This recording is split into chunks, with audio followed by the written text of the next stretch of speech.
Now, this is an older video that I came across where John Lennox seems to think that atheists are missing the target when they're critical of Christianity. But exactly the opposite is true.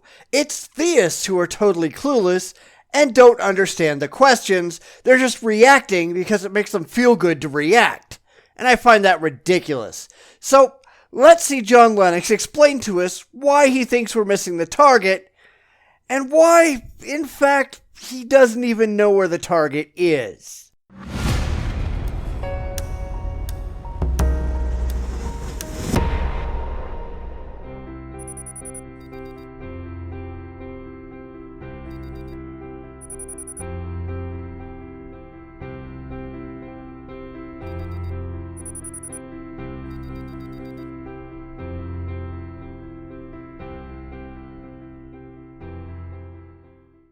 Now, I'll give you a minute to read all of that because it reveals that Lennox doesn't have the slightest idea what science is supposed to do. It isn't a one-size-fits-all solution for every problem that humanity faces. Besides, I totally disagree with that last statement, but I'm sure I'll have time to address it soon. Because people have not been taught anything intelligent about God. That's because there isn't anything intelligent to teach about God in the first place.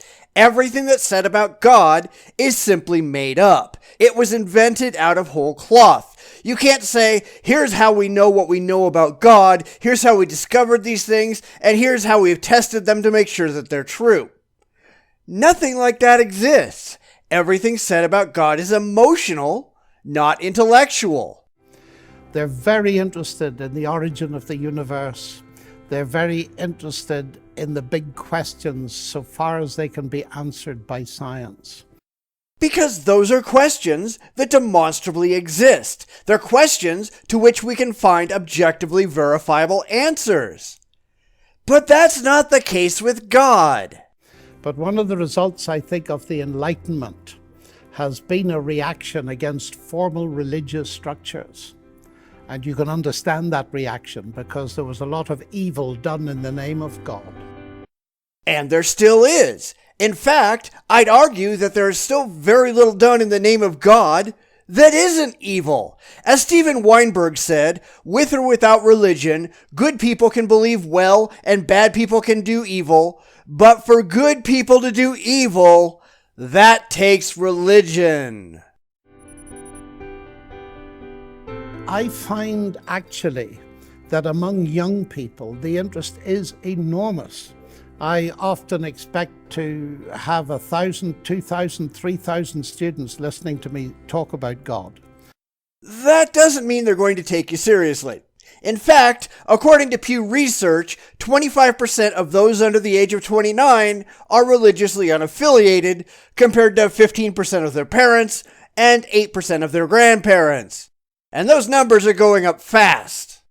Because they're very interested in hearing a scientist who actually thinks there are reasons for believing in God. That doesn't mean that any of your reasons are intellectually valid. I mean, I'm interested to hear why you believe in God, but that doesn't mean that your reasons are going to convince me. In fact, I think your reasons are absurd. I'm more interested in why you think you can throw out rationality for this very small subset of your overall thinking and get away with it. That's a confusion of thought, because actually, if you mean by faith, faith in God, if you mean simply faith, which is trusting, faith is essential to science. Wrong. That's a complete misuse of the word. Science doesn't trust. If science trusted, then science wouldn't bother to do research. Science wouldn't try to find out. But in religion, specifically in Christianity, faith is blind. Hebrews 11:1 spells it out in detail. It says, "Now faith is the substance of things hoped for, the evidence of things not seen." That's not the same as what science is doing, and you know it. In the 16th and 17th century, modern science started in Europe with Galileo, Kepler, Newton, all of whom believed in God. because the church held such power that these people wouldn't have been able to work or even to live if they professed anything but Christian belief. Now you have to remember that Galileo was put on trial for the heresy of heliocentrism, something that's absolutely true, by the way, and imprisoned for the rest of his life. This is also the era where Giordano Bruno was burned at the stake by the Catholic Church for daring to question church teachings. So, yeah, I'm not surprised these people were religious, or at least they pretended to be religious, because it was hazardous to their health to be otherwise. And I also have very little doubt that if these men lived today, they'd all be atheists like the majority of scientists. And their faith in God did not hinder their science. It was the motor that drove it. Not really. I mean, he mentions Newton, who, while ostensibly a Christian, living back in the days before there were secular explanations for the world, he was also a non-Trinitarian and completely ignored the desires of the church. Most of the scientists of the day did science, not because of their religious beliefs, but in spite of them, and more than a few were punished by the church because reality simply didn't match up to theology. They had faith in God, in a rational intelligence, and that led them to believe, to have faith that they could do science. You don't have to have faith that you can do science. You only have to do it. There's no faith involved. You see, it's important to realize that science and faith are not two different categories. In fact, they are. Science requires an objective look at the world that you evaluate based solely on the evidence, and you only accept that which can be objectively demonstrated. Religion is pretty much the polar opposite of that. Faith in God and faith in science belong very closely together because I believe both of them are grounded in evidence. Then you should have no problem presenting that evidence for God. Go ahead. We all know you can't because no evidence exists. If I say I believe X, I have faith in X, your next question ought to be on what basis? Indeed. And in science, we can expect that they would produce a laundry list of objectively demonstrable evidence to examine. In religion, you get nothing. You get a book of mythology and emotionalism. And you see, it's very interesting. Every scientist is a believer. Only if you extend the definition of believer to its breaking point and beyond. I, as a scientist, believe that science can be done. Again, you don't have to believe that science can be done. You only have to do it. I don't have to believe that I can make this video. I only have to go through the steps and produce a finished product. You're watching the proof that video making can be done. I believe the universe is rationally intelligible. That's because we've rationally and intelligently evaluated the universe and found, at least in part, the way that it operates. It's demonstrable. No belief required. There is a God behind it. Yeah, when were you going to get around to proving this God again? Never? It's what I thought. I find the atheist solution actually is anti-scientific. No. Atheists, by and large, want to apply the same objective standards to God as they do to all of science. It's just that God has no evidence to examine. Belief in God makes no testable predictions and does not allow us to come up with a falsifiable hypothesis. You ought to know all of this, being a supposed scientist. Science hasn't buried God. That's actually a false formulation. Many people like Dawkins and Hawking think that I, as a Christian, believe in that kind of God who disappears with the advance of science. Yet that's exactly how religion got started, as an explanation for things in the world that people couldn't grasp. So they made up gods to explain it all. And these gods have gotten smaller and smaller and smaller as time has gone on, and science has shown a light into all of these previously dark crevices. Once, God walked with man in the Garden of Eden. Now God has been redefined so that he's inherently undetectable through any rational means. Once, God performed grand miracles for all the world to see. Now, if you're lucky, he might find your car keys. But the Bible does not start with the words, "In the beginning, God created the bits of the universe I don't understand."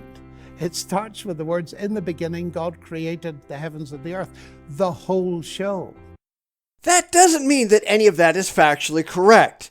I don't care what your silly book says. I care what you can objectively demonstrate to be true. Let me know when you can do any of that. So my God does not disappear with the advance of science. No. There's no evidence your God has ever existed. It's always been a figment of your imagination. But as science advances, you have to find more and more explanations for why science never finds your God. Science doesn't just flip over a rock and find your God. You specifically defined your God through totally non-rational means to be completely undetectable and untestable. Your God is imaginary. It always has been, and it always will be, no matter how hard you believe in it. Atheism doesn't solve the problem. Atheism never pretended to. In fact, atheism doesn't address suffering at all. Atheism is the non-belief in gods, specifically in my case, because of the lack of objective evidence supporting such things. This is as stupid as condemning indoor plumbing because it doesn't address cancer. It does in a way intellectually. People say that's just the way the universe is and we have to face it. And that's true. In fact, religion is often a way to avoid facing reality as it is.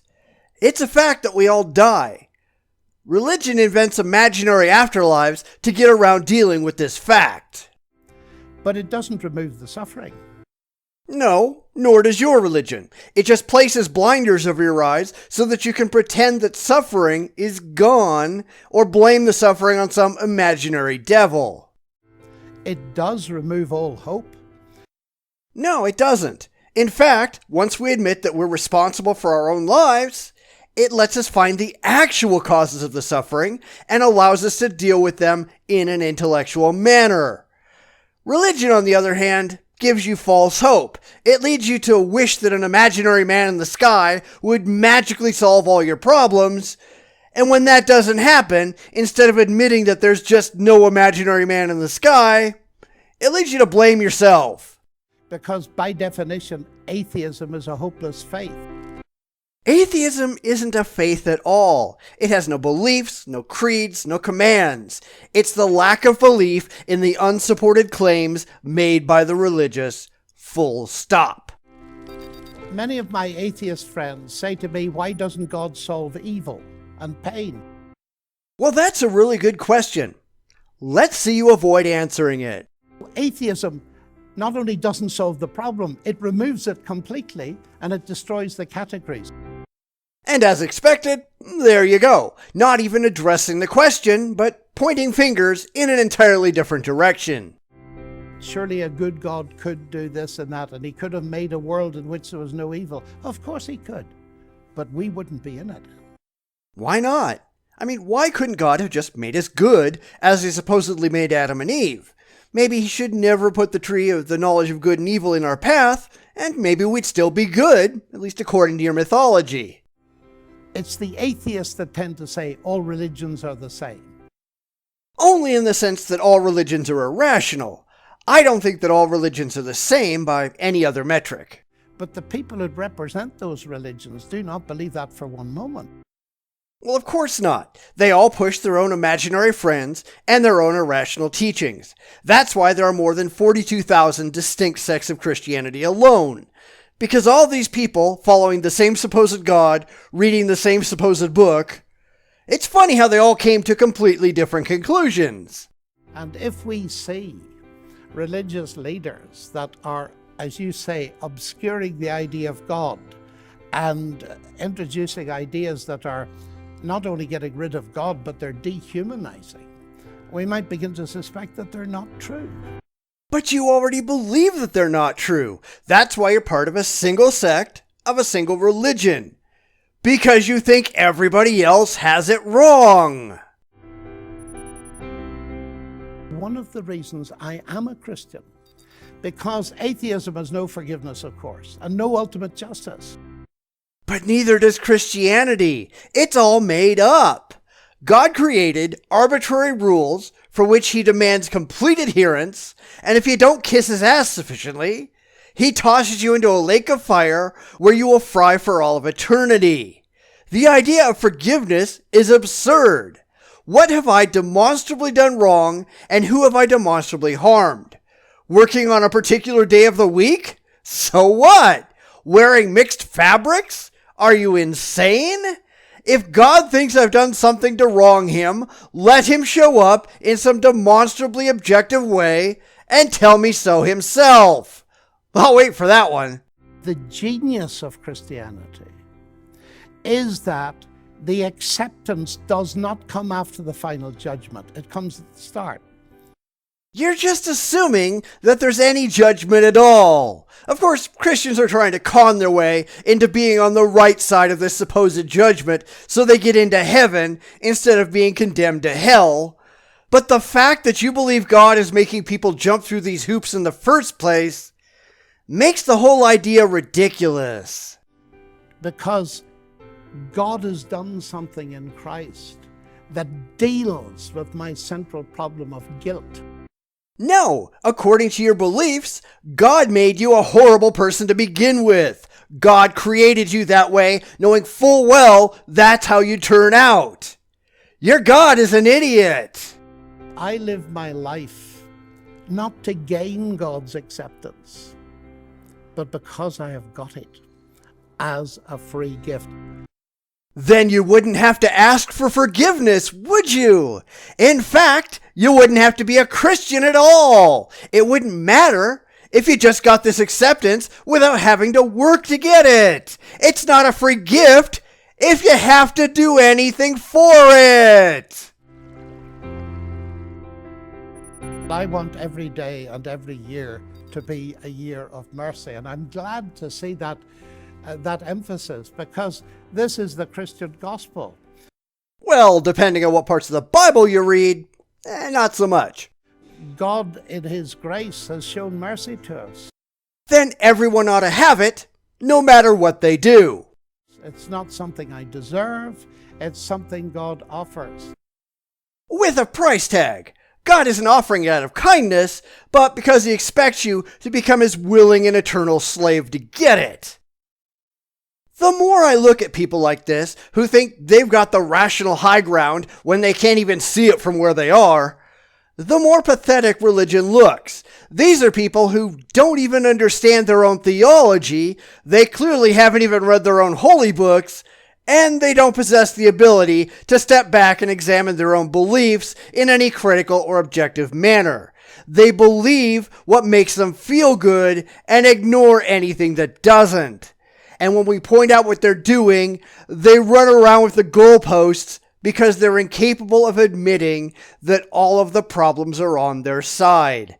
It's sad, really, especially when these people ought to know better, when they've been ostensibly educated to know better. But they just refuse. What the hell's wrong with them? I really wish I knew.